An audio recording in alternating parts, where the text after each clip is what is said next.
1956, during a diplomatic reception in Moscow, Soviet leader Nikita Khrushchev told Western Bloc ambassadors, "Мы вас похороним."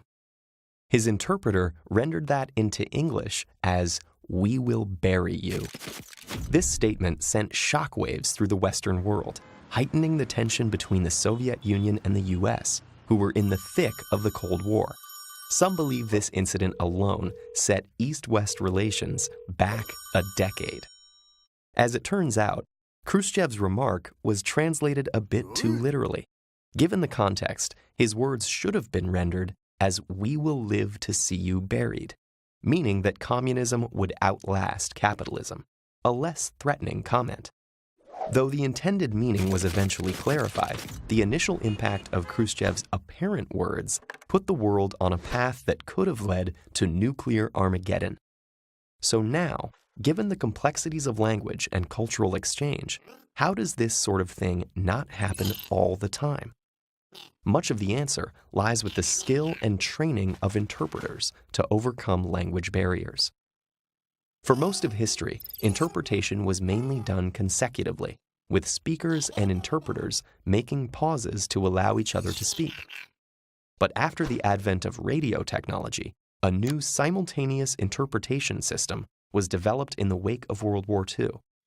In the simultaneous mode, interpreters instantaneously translate a speaker's words into a microphone while he speaks, without pauses. Those in the audience can choose the language in which they want to follow. On the surface, it all looks seamless, but behind the scenes, human interpreters work incessantly to ensure every idea gets across as intended, and that is no easy task.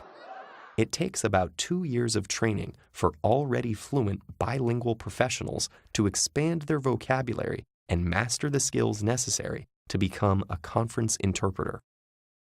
To get used to the unnatural task of speaking while they listen, students shadow speakers and repeat their every word exactly as heard in the same language. In time, they begin to paraphrase what is said, making stylistic adjustments as they go. At some point, a second language is introduced.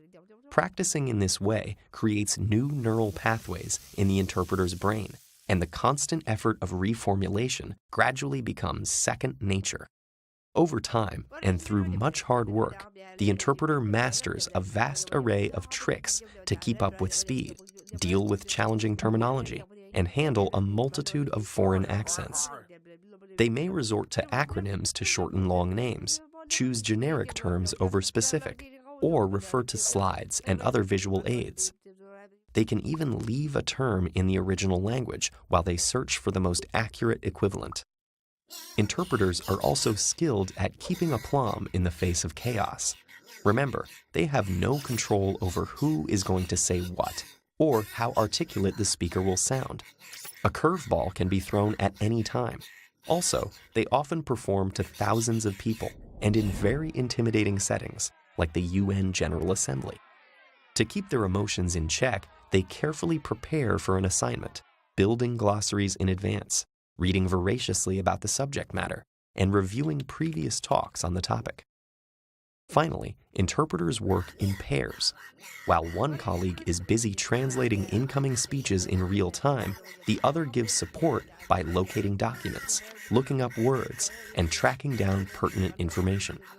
Because simultaneous interpretation requires intense concentration, every 30 minutes, the pair switches roles.